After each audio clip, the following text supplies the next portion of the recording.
May adlaw katawhan sa Dios sa Archdiocese sa Osamis sa ngalan sa atong talahuron nga Arsobispo Archbishop Martin Sarmiento Muwa Didi ug uban sa mga kahugpungan sa mga kaparian sa tibok lokal nga simbahan sa Osamis.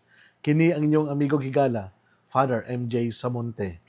Magahatod og pamalandong ninyo karong adlaw karon nga Martes sulod sa ikanapulog duha nga Domingo sa ordinaryong panahon. Mga igsoon, ang ebanghelyo natong pagabasahon o pamalandungan karon atong pagakutluon sa ebanghelyo sumala ni San Mateo. Si Jesus miingon sa iyang mga tinun-an, ayaw ihatag ang butang nga balaan ngadto sa mga ero, kay tingalig mosumbalik sila ug mopaak kaninyo. Ug ayaw iitsa ang mga perlas ngadto sa mga baboy, kay kini tamak-tamakan lamang nila. Buhata sa uban ang buot ninyong mga buhaton nila kaninyo, kini ang kahulugan sa balaod ni Moises ug sa pagtulun-an sa mga propeta. Sulod kamo sa sigpit nga ganghaan, kay lapad ang pultahan ug sayon ang dali paingon sa imperno, ug kini ang gisubay sa kadaghanan. Apan masigpit ang ganghaan ug malisod ang dalan paingon sa kinabuhing dayon, ug diutay ra ang nakakaplag niini.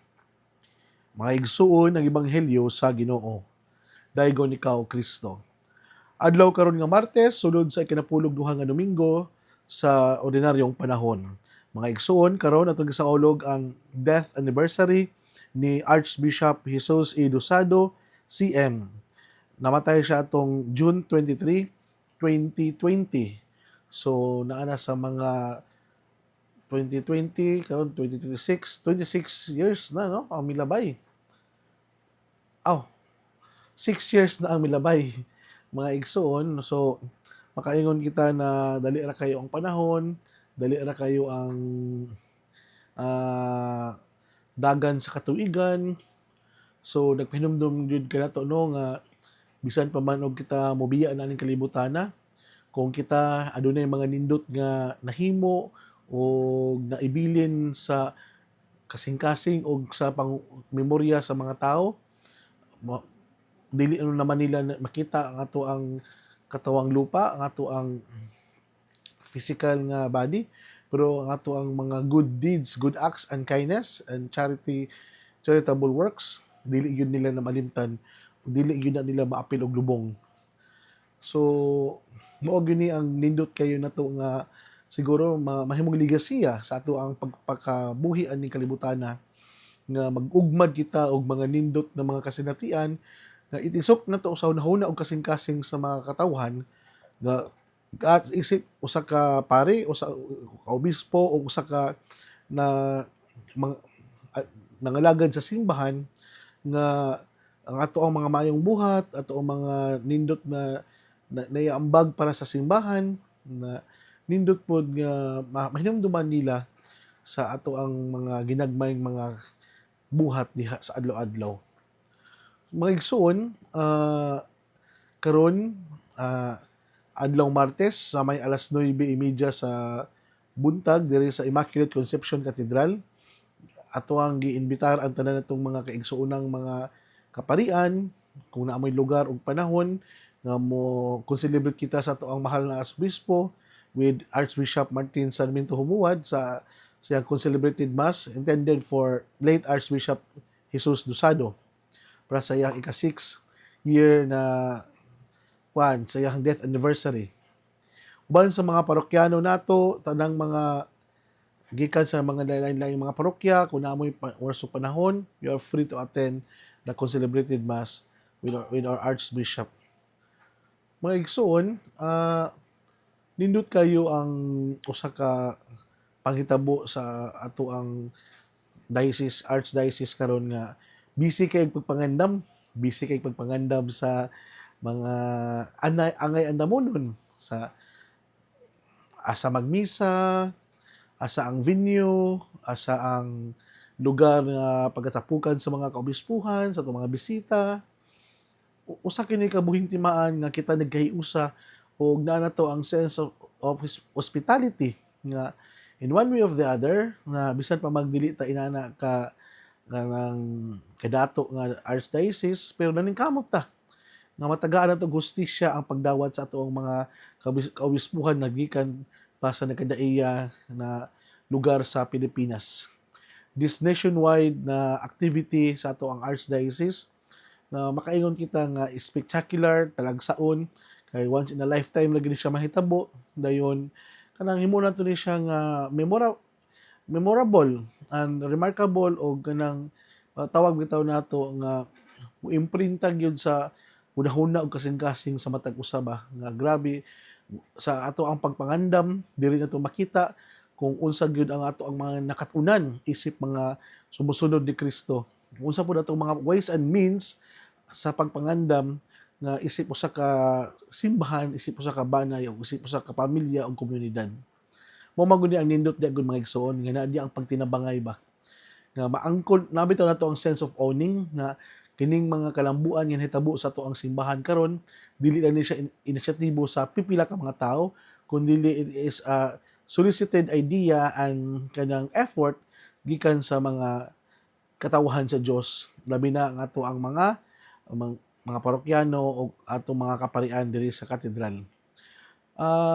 Ako ni siyang gitagaag pagtagad mga igsoon kay human aning CBCP kaning mga nindot na mga nahimo nato nga improvement kato inyong mga gipang-donate ng mga electric fan, gipang-donate ninyo ng mga pintal, katong tanan dili man to siya mahimong sayang kay one week ra ang mong activity pero daghan og nindot nga nabilin nila nga improvement o kanang mga matawag nato nga nakapanindot sa ato ang balay ampuanan, which is good, which is wala bitaw we invite the people to become more prayerful kay tungod pag sulod pa lang nila sa simbahan nabitaw yung sense of awe and wonder nga wow nindot ang mga suga, wow nindot ang pagapintal, wow nindot ang mga bagong imahe, na something new sa ilang mga mata na makapa-invite kanila sa pag-ampo.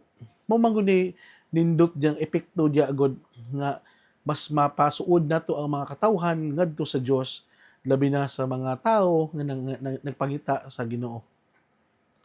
Ngano ako man gisay-say sa inyong mga igsoon, which is quite related to our gospel today. Nindot yet ang ebanghelyo karon no. Gingon diri nga ayaw ihatag ang butang nga balaan ngadto sa mga ero kay tingalig mosumbalik sila og mopaa kaninyo ug ayaw iitsa ang mga perlas ngadto sa mga baboy kay kini tamak-tamakan lamang nila. Sa tupad ay kaning mga butang natong gihimo nga gipanindutan nato ang atong simbahan natay mga renovation, natay mga improvement, infrastructure, lightning, sa sounds, ma-appreciate lang ni siya sa mga tao nga naay pagmahal sa simbahan ug naay lawom nga pagmahal ug pagtuo sa Ginoo. Pero katong mga tao gani nga dili kayo hinimba, dili pa jud kay nila love ang simbahan ug wala sila pagbati sa simbahan, makadungog lang na ay mga ginagmay na mga pagpangayog suporta ang simbahan, magbagulbul dayon ug dili nila na ma-appreciate. Ang ilaha diya, burden lang ang ilahang lantaw ana para nila, samok-samok lang na para nila. Mao na nga dili na to ipamugos. Kung naay mga tao nga andam nga muhatag ug mutabang, so be it. Pero kung napoy mga tao po nga keep on criticizing, wala nila na-appreciate ang mga effort o pagpaningkamot nato sa pagpanindot nato sa tuang simbahan, tungod na kay wala man sila pagbati. Wala man po sila simba-simba, o dili man po sila muanhi sa simbahan, bantog nga, muhatag man ko para sa simbahan, nga di magay ko muanha diha. Mao na nga, insakto kay ang ebanghelyo yun mga igsoon. Nga ang kaning gitawag nato og mga butang nga balaan, dili ihatag sa mga ero, ang perlas, dili nato ihatag sa baboy, kay ungad-ungaron na nila. Kay unsa di ang gipangita sa ero? Dog food, mga meat, pagkaon, unsa na gipangita sa baboy? Pasaw. Usaon man nila ng perlas na dili man nila makaon. So, ungan-ungaron na nila para nila mas importante itong pagkaon kaysa anang perlas. Subot po sabot, dili nila importante, wala sila pakialam kung maunsa na ang simbahan niya, ma-improve ba nagdili, mapanindot ba nagdili,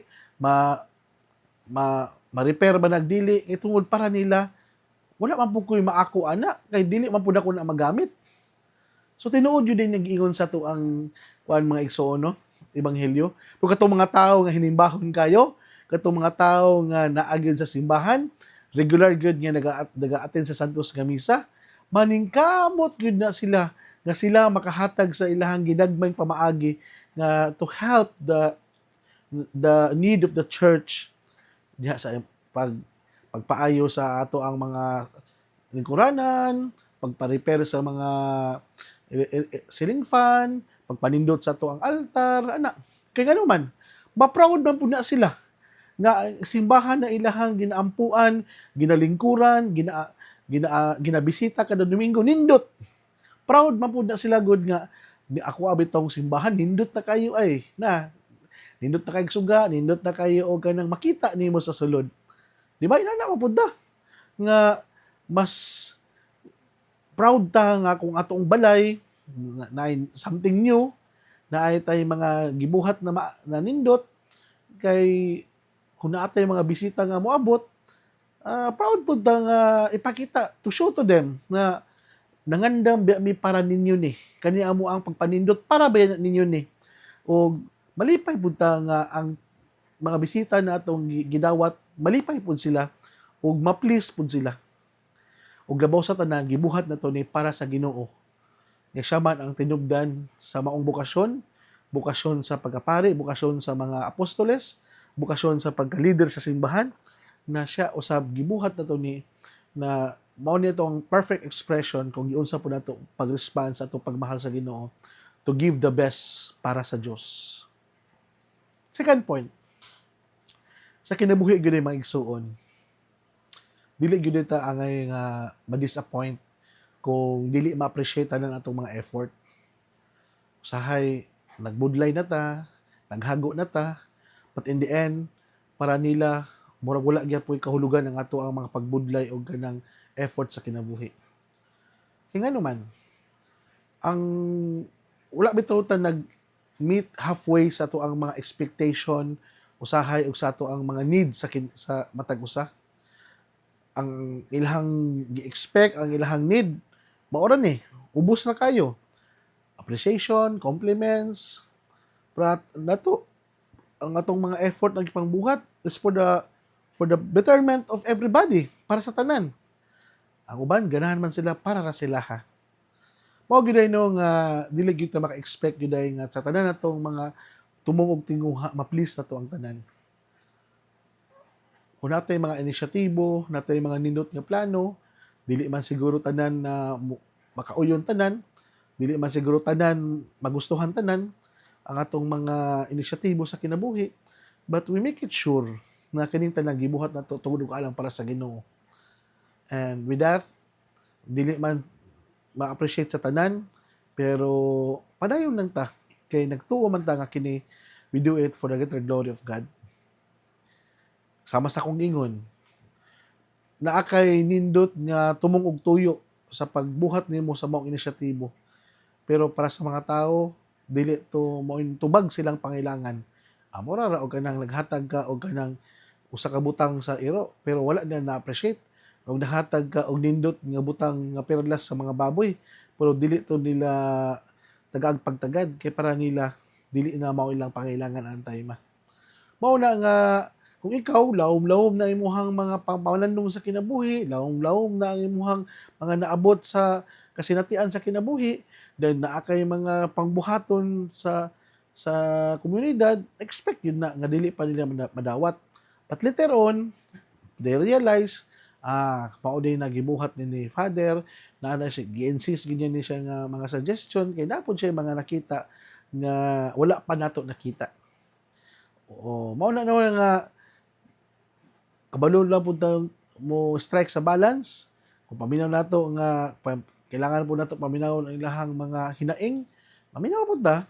Pero kung paminaw nato nga dili yung tamuundang sa pagbuhat og maayo, abi kay wala ta gi-appreciate, gi-criticize na ta, o wala wala kita gidayeg sa kadaghanan.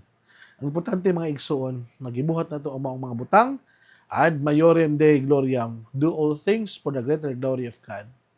Akong pagtimbaya di ay sa ato ang mga amigo higala nga naminaw karon, labi na sa atong mga amahan, belated Happy Father's Day as we celebrate the Father's Day this month of June.